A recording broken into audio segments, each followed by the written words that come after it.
Take a look at this massive beast.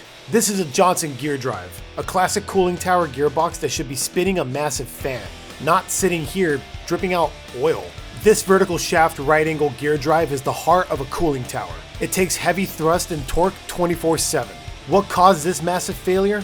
Broken spiral bevel gear teeth and a cracked output shaft. This is usually the result of excessive vibration or improper alignment. Our mission at Specialty Gear Drives is to get this cooler back online fast. We start with a full teardown. We inspect the housing, replace the broken bevel gears with new ones, and install all new premium bearings and seals. Every piece is cleaned, measured, and perfectly aligned. A faulty shaft will destroy the bearings and gears, so we ensure absolute straightness and concentricity. From a grease-soaked failure to a cooling tower hero, the Johnson Gear Drive is freshly painted, perfectly aligned, and ready to send some cold water back to the chiller. That's the power of a proper rebuild. If your cooling tower is screaming instead of cooling, don't wait for a total meltdown. Call Specialty Gear Drives today. Specialty Gear Drives.